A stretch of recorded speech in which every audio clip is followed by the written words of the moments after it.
শুভ সকালবেলা। অশেষ ধন্যবাদ জানাচ্ছি আমাদের আলোকিত মানুষ হিসেবে এখানে উপস্থিত আছেন আমাদের শ্রদ্ধেয় স্যার মাদারীপুর ডায়াবেটিস হসপিটালের সভাপতি। আমি আপনাকে আমার ব্রাইটেন্স অ্যান্ড ইন্ডিয়ান চ্যানেল এবং জাতীয় পত্রিকা দৈনিক আছে আলোকিত সভা থেকে আমি ভ্রাম্যমাণ রিপোর্টার হিসেবে আমি সাংবাদিক ফরাদ ভাই আপনার সঙ্গে আছি।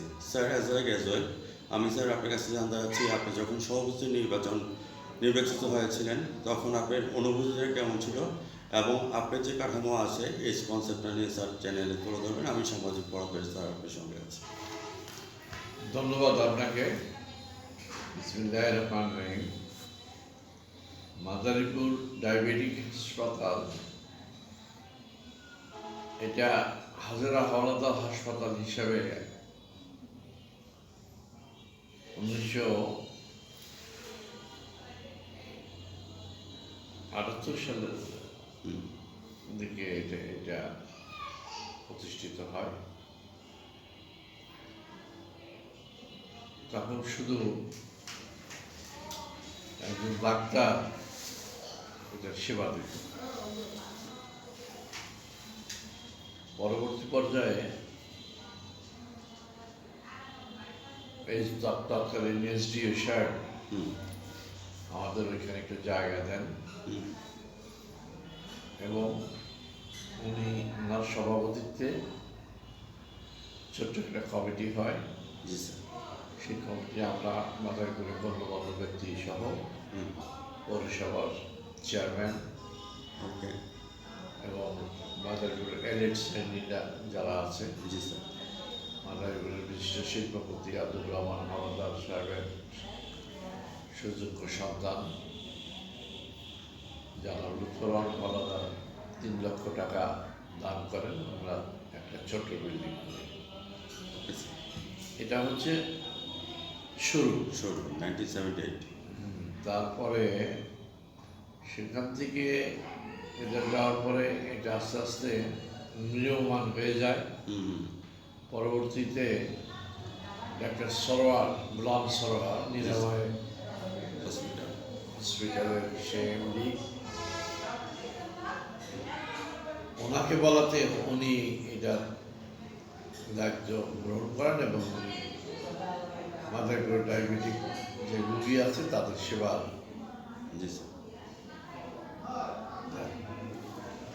দীর্ঘদিন এটা চলার পরে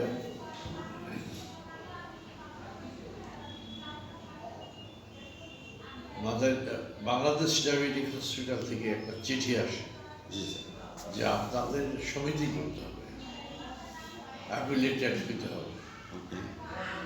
তো আমরা সেই পরিপ্রেক্ষিতে আমরা সদস্য সংগ্রহ শুরু করি এবং সৌভাগ্যক্রমে আমার সভাপতিত্বেই সভা, একটা ছোট্ট সভা আমরা করি মাদারীপুরের কিছু সমাজসেবীদের নিয়ে। ওই টেবিলে বসেই সবাই বসেই আমি 1 নাম্বার সদস্য, আমার স্ত্রী যিনি মাদারীপুর লিগাল এইড অ্যাসোসিয়েশনে চাকরি করতেন, একটা সেবামূলক প্রতিষ্ঠানে কাজ করতেন, তিনি 2 নম্বর। এরকমভাবে সমাজসেবীরা সবাই সদস্য হয়। সদস্য হওয়ার পরে আমরা ডায়াবেটিক হসপিটালে কার্যক্রম অ্যাফিলিয়েটেড হওয়ার জন্য শুরু করি। সেখান থেকে মূলত আমাদের পথ চলা ডায়াবেটিক। পরবর্তী পর্যায়ে আমরা বাংলাদেশ ডায়াবেটিক সমিতি থেকে আমরা এটার অনুমোদন পাই। অনুমোদন হওয়ার পরে আমরা ওখানে একটা বিল্ডিংয়ে, সেই পুরনো বিল্ডিংটাই যেটার নাম ছিল হাজরা হাওলাদার ডায়াবেটিক হাসপাতাল, সেখান থেকে আমরা আবার শুরু করি সমিতির কাজ। তো করতে করতে এক পর্যায়ে ওইখানে আমাদের বেশ মোটামুটি ভালোভাবেই চলতেছিল। তো যেহেতু এটা সরকারি জমি, মৌখিকভাবে আমাদেরকে দেওয়া হয়েছিল, তখন আমরা ওইখান থেকে সরকারি স্থাপনা হবে বিধায় আমরা আমাদেরকে চলে আসতে বলে আমরা এই বিল্ডিং মুক্তিযোদ্ধা বিল্ডিংয়ে আমরা আসি জি স্যার। এবং আমরা আসি আমরা সদাই হয়েই আমাদেরকে এখানে জায়গা দেন। হুম হুম। আমরা আপাতত এখানে কাজ সম্পাদন করছি। ওকে। পরবর্তী পর্যায়ে জি স্যার। এক ভদ্রলোক আমাদেরই টিচার ছিলেন অচ্যুতানন্দন ব্যানার্জি, জি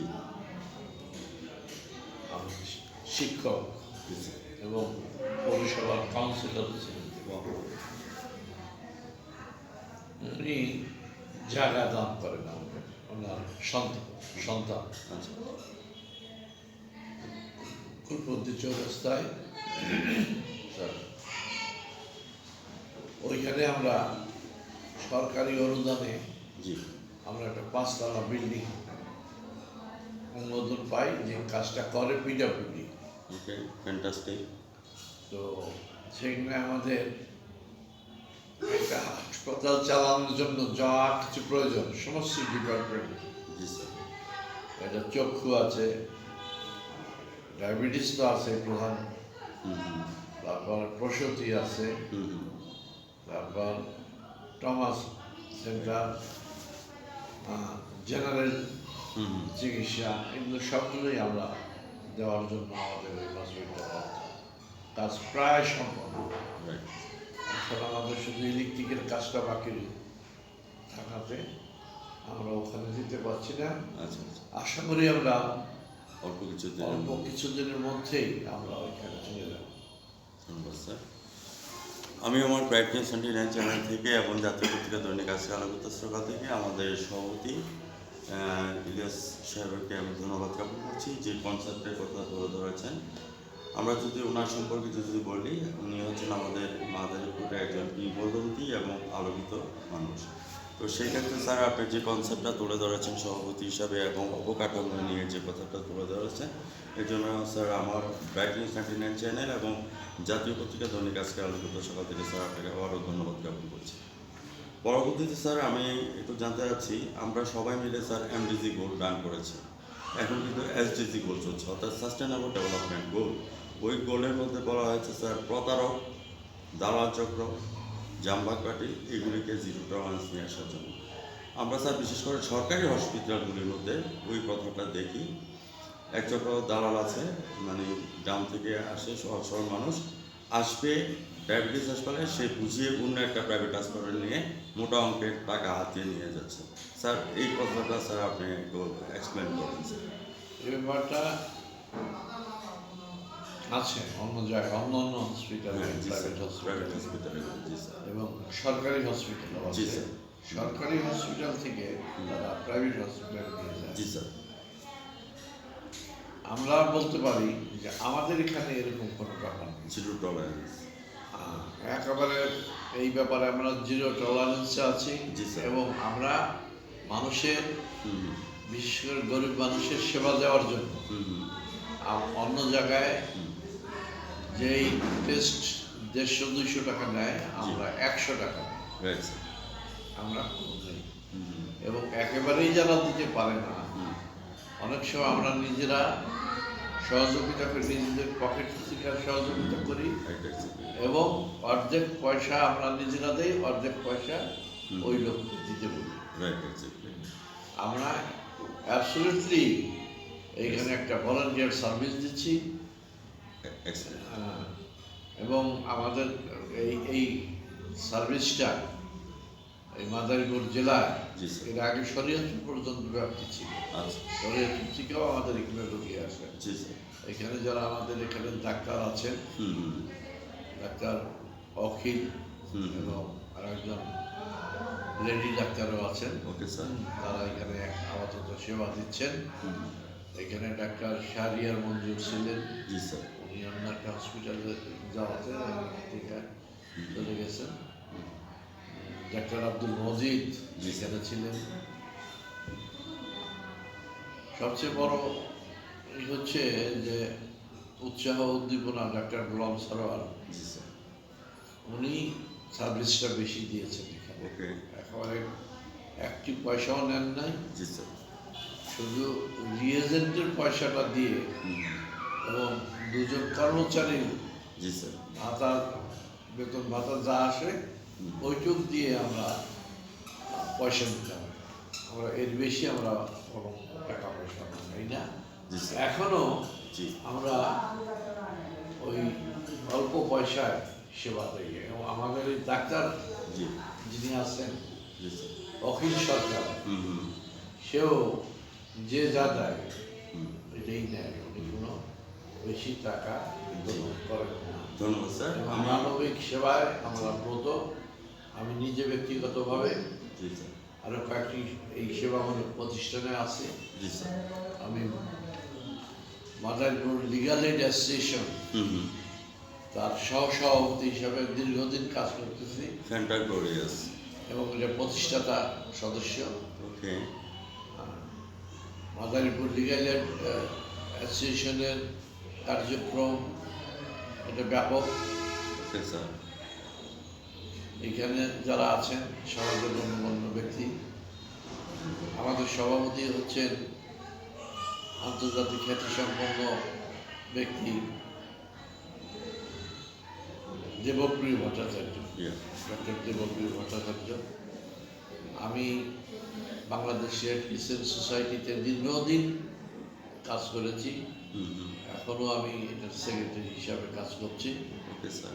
হ্যাঁ, এটা হলো আমার এই সামাজিক রাজনৈতিক এই নিয়েই আছি। ধন্যবাদ স্যার। ভিউয়ার্স, আপনারা দেখতে পাচ্ছেন স্যার যে কথাগুলি তুলে ধরলো, একজন আলোকিত ব্যক্তি এবং কিংবদন্তি হিসাবে স্যারকে আমি ধন্যবাদ জ্ঞাপন করছি। স্যার, আমি সাক্ষাৎকারের শেষ সেক্টরে চলে আসছি।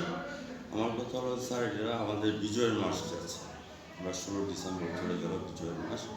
71-এর কিছু চেতনা নিয়ে স্যার আপনি একটু কথা বলবেন আমার ব্যাক ইনসাইডের চ্যানেল এবং জাতীয় পত্রিকা দৈনিক আজকে আলোকিত সকালে। আমি সাংবাদিক ফরাদ ভাই আপনার সঙ্গে আছি, সনামধন্য ইলিয়াস স্যার আমাদের সভাপতি। 71-এর চেতনা আমাদের হৃদয়ে ধারণ করি আমরা। 71 না হলে বাংলাদেশ হতো না, বাংলাদেশ না হলে বাংলাদেশ নামক রাষ্ট্র হতো না। আমি এই বিজয়ের মাসে মহান স্বাধীনতা যুদ্ধে যারা অংশগ্রহণ করেছে তাদেরকে আমি শ্রদ্ধা জানাই।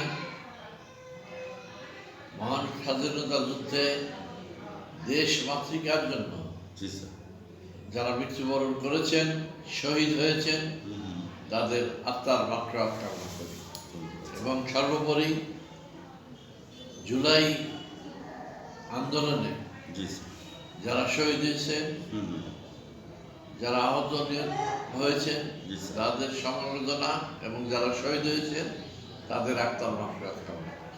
ধন্যবাদ স্যার। আরেকটা জিনিস স্যার আমি আপনার কাছ থেকে জানতে চাচ্ছি যে আমরা এসডি গোল নিয়ে কথা বলেছি, তারপরে একটা কথা রয়ে গেছে, আমাদের যে সিভিল সার্জন স্যার আছেন কমল সাহেব, আপনাদেরকে বা প্রশাসন বিভাগ আপনাদেরকে কেমন ধরনের সাপোর্ট দিয়ে থাকে? সম্মান দিচ্ছে প্রশাসন আমাদেরকে সহযোগিতা আমরা চাইলে রাইট আছে। এবং সিভিল সার্জন কমল সাহেব স্যার আপনাদেরকে কেমন সহযোগিতা করে বর্তমানে? আমাদের প্রয়োজন হলে ওনাকে বললে উনি সহযোগিতা করেন। অবশেষ আমি সাক্ষাৎকারের শেষ পয়েন্টে স্যার চলে আসছে। 71-এর যেই কথাগুলো তুলে ধরলে আমার মনে পড়ে যায়, আমরা সেই কবিতা পড়েছি, কুমড়ো ফুলে ফুলে নয়ে পড়েছে লতাটা, সজনে ডাটায় ভরে গেছে গাছটা, আর আমি ডালের গড়ি ছুটিয়ে রেখেছি, খোকা তুই কবে আসবি, কবে ছুটি। চিঠিটা তার পকেটেই ছিল, ছেঁড়া আর রক্তে ভেজা। মাগো, ওরা বলে তোমার কোলে সেই গল্প শুনতে দেবে না। বলো মা, তা কি হয়? তাই তো আমার আসতে দেরি হচ্ছে। তোমার জন্য নারিকেলের চিড়ি কেটে মুরগি ধানের মুরগি সেজে এইটা সেইটা আরও কত কি। তার কাছে বাড়ি ফিরবে ছাপসু চোখে, মাথা গায় উঠোনে উঠোনে, যেখানে সব শকুনিরা ব্যবচ্ছেদ করে। আবু জাফর ওবায়দুল্লাহ লিখা ওনার এক মাকে আজকের দিনের জন্য স্যার আপনি সভাপতি হিসাবে জনাব ইলিয়াস সাহেব কোন এক মাকে কবিতা দিয়ে আপনার জন্য আমি উৎসর্গ করে দিয়ে গেলাম স্যার। ধন্যবাদ আপনাকে। ভিউয়ার্স, আজ রাত 9:15 আমাদের ব্রাইটনেস ইন্ডিয়ান চ্যানেল থেকে সর্বধর্ম সহজ হিসাবে সাক্ষাৎকারটি দেখে নেবেন এবং জাতীয় পত্রিকা দৈনিক আজকে আলোচিত সকালের সঙ্গে থাকবে। আমি সাংবাদিক ফরদ ভাই বিজয় রেখে রাখছি। স্যার ভালো থাকেন, সুস্থ থাকেন, ধন্যবাদ।